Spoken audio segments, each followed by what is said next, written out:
دیکھیے اکانومی کے لیے ایک سلوشن نکالنا یہ بہت ہی زیادہ ضروری ہے۔ ایک ہائپوتھیٹیکل آئیڈیلسٹک یوٹوپین سلوشن نکالنا میرے خیال سے اس کی کوئی ضرورت بھی نہیں ہے، نہ وہ اپلیکیبل ہے۔ ملک کے اندر مستقل بنیادوں کے اوپر اسی طرح کے آئیڈیلسٹ سلوشن نکالے جا رہے ہیں۔ سب لوگ ٹیکس دینا شروع کر دیں، ملک کی معیشت ٹھیک ہو جائے گی۔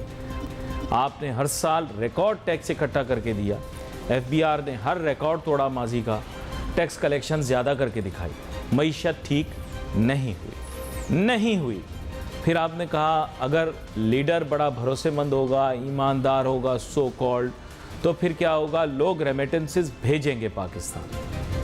اوکے فائن، آپ نے سو کالڈ اپنی طرف سے نیا لیڈر ایک لے کر آئے، اس کو ملک میں بٹھایا، ریکارڈ ریمیٹنس بڑھتی رہی، ہر سال ریمیٹنس بڑھی، ہر مہینے ریمیٹنس بڑھی، ٹھیک ہے، لیکن ملک معاشی بحران سے باہر نہیں نکلا۔ آپ نے کہا آئی ایم ایف کی زنجیریں توڑ دیں گے، ہم آزادی کے ساتھ اپنے قدموں پر کھڑے ہو جائیں گے، ہم اپنے وسائل سے گزارا کریں گے۔ آپ نے کوشش کر کے دیکھ لی، آپ سے نہیں ہوا، تو اپنے یہ جو فارمولے ہیں نا، ان کو پتہ ہے کیا کریں، bye bye, good bye, tata گیا۔ آپ اپنے یہ فارمولوں کو ایک طرف کریں، کونے پہ کریں، ان کی اب کوئی اہمیت نہیں ہے آپ کے فارمولوں کی، کیونکہ آپ کے فارمولوں میں نہ تاثیر ہے، نہ آپ کی بصیرت ہے کہ آپ دیکھ سکیں کہ آپ کے فارمولوں سے کیا ہو۔ اب ینگ جنریشن کو اپنا رول پلے کرنا پڑے گا، اور معذرت کے ساتھ جو سو کالڈ ہمارے معیشت کے بابے ہیں، ان کے سارے فارمولاز کو مسترد کرنا پڑے گا۔ ملک ایلیٹس چلاتے ہیں، یہ کوئی آپ نے نئی بات نہیں بتائی، پوری دنیا ہی ایلیٹس چلاتے ہیں، تو ہر ملک کا تو اس طرح معیشت کا بیڑا غرق نہیں ہوا ہوا جس طرح پاکستان کا ہوا ہوا ہے۔ جس ملک میں بھی آپ جائیں، ہاں انیکوالٹی یا انیکویلٹی ایک مسئلہ ہے، یعنی معاشی ناہمواری، امیر کم ہیں، بہت زیادہ امیر ہیں، اور غریب جو ہیں بہت زیادہ ہیں، اور بہت زیادہ غریب ہیں۔ یہ بات میں آپ کی ماننے کے لیے تیار ہوں، لیکن یہ کہہ دینا کہ ہمارے ملک کے اندر ایلیٹ جو ہیں وہ مافیا ہیں، وہ یہ ہیں، ٹھیک ہے آپ صحیح کہہ رہے ہوں گے، لیکن ہر ملک کا یہی حال ہے تقریباً۔ جس بھی ملک میں آپ جائیں گے وہاں امیروں کی تعداد کم ہوتی ہے، اور جو غریب ہوتے ہیں ان کی تعداد زیادہ ہوتی ہے، یہ ایک فیکٹ ہے۔ کوئی ترقی یافتہ ممالک میں بھی چلے جائیں تو ایسے ہی، اور پھر وہ جو امیر لوگ چند جو اہم عہدوں کے اوپر، اہم پوزیشنوں کے اوپر، اہم مقامات پر بیٹھے ہوئے ہیں، وہی اپنے اپنے ملک کا نظام چلا رہے ہوتے ہیں، اور پھر کلیکٹیولی یہی سارے امیر لوگ مل کر پورے دنیا کا نظام چلا رہے ہیں۔ یہ کوئی سازش نہیں ہے، کوئی ڈھکی چھپی چیز نہیں ہے، کوئی راز کی بات نہیں ہے۔ اگر آپ کو یہ راز کی بات لگ رہی ہے تو آپ بہت ہی بڑے ماموں ہیں، ٹھیک ہے نا۔ آپ کو پتہ ہے رمضان کا مہینہ ہے، اسلامی ملک ہے، اور فیملیز بھی پروگرام دیکھ رہی ہیں، اس لیے میں نے لفظ ماموں استعمال کیا، آگے آپ خود ہوشیار ہیں۔ تو بات کچھ ایسی ہے کہ آپ ماموں نہ بنیں، آپ بنیں تھوڑے سے عقل مند، آپ یہ سمجھنے کی کوشش کریں کہ یہ ریئلٹیز آف دی ورلڈ ہیں، معاشی ناہمواری ایک ریئلٹی آف دا ورلڈ ہے۔ ہمیں کوشش کیا کرنی ہے کہ معاشی ناہمواری کو کم کریں، یہ ہم کر سکتے ہیں، کوشش کر سکتے ہیں۔ آپ کے ملک کے مسائل بنیادی طور پہ ہیں کیا؟ پروگراموں میں یکے بعد دیگرے آپ کو بتا چکا ہوں کہ سب سے بڑا پرابلم آپ کے ملک کا جو کہ اکنامکلی پروو کیا جا سکتا ہے وہ ہے ریسورس پرابلم، سائنٹیفکلی پروو کیا جا سکتا ہے۔ آپ کا بہت ہی بڑا ریسورس پرابلم ہے، آپ کی آبادی بڑی تیزی سے بڑھ رہی ہے، وسائل آپ کے سکڑاؤ کا شکار ہیں۔ اس کی بھی وجہ یہ ہے نا کہ وسائل جو استعمال کرتا جاتا ہے انسان وہ کم ہو جاتے ہیں۔ ایسا تو نہیں ہو سکتا کہ وسائل اپنے آپ ریپلینش ہو جائیں، خود بخود پانی پیا ہوا گلاس دوبارہ سے بھر جائے، ایسا تو نہیں ہو سکتا۔ تو ہمیں ان چیزوں کو بڑی گہرائی سے سمجھنا بھی ہے، اپنے ذہن اور دماغ کو استعمال کرتے ہوئے سلوشن فائنڈ آؤٹ کرنا ہے۔ لوگ کہتے ہیں صاحب، میں خود بھی کہتا ہوں کہ ایگریکلچر کے ذریعے پاکستان کی معیشت کو بچا لیں، پانی ہی نہیں ہے، بچائیں گے کیسے؟ اگر آپ پر ہیکٹر ییلڈ اپنے ملک میں بڑھا بھی لیتے ہیں جی ایم سیڈز کے ذریعے، یعنی جینیٹکلی موڈیفائڈ سیڈز کے ذریعے آپ بڑھا بھی لیتے ہیں، ایک بات کر رہا ہوں آپ سے، آپ زور لگاتے ہیں، آپ بڑھا لیتے ہیں پر ہیکٹر ییلڈ، پانی کہاں سے آئے گا؟ کسی بھی چیز کی پیداوار بڑھانے کے لیے پانی چاہیے، پانی ہے نہیں۔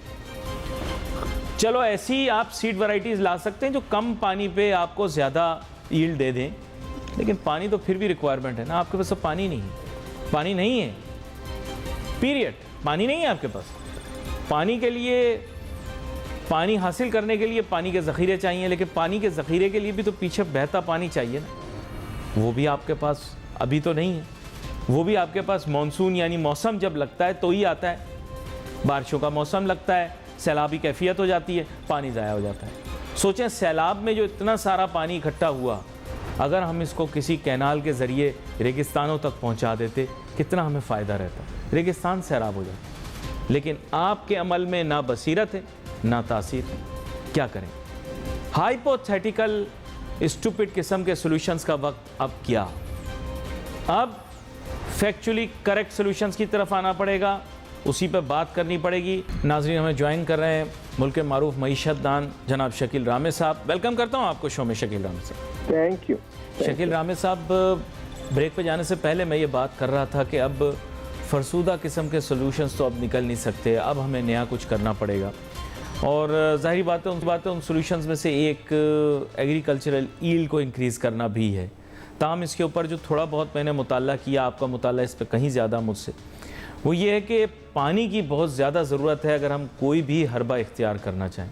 افسوس کی بات یہ ہے کہ نہ تو ہم نے پانی کا ذخیرہ کوئی نیا بنایا، اور ساتھ ہی ساتھ کینال کے سسٹم کو جو گورا بنا کر گیا اس کے آگے اس کو پھیلانے کی زیادہ کوشش بھی نہیں کی گئی. آپ مجھے بتائیں کہ پر ہیکٹر ییلڈ کیسے بڑھا سکتے ہیں جب نہ ہمارے ہاں سیڈز کے موضوع پر ریسرچ ہو رہی ہے، نہ پانی کی وافر مقدار موجود ہے، نہ ذخیرے بنانے کے اوپر ہماری توجہ ہے.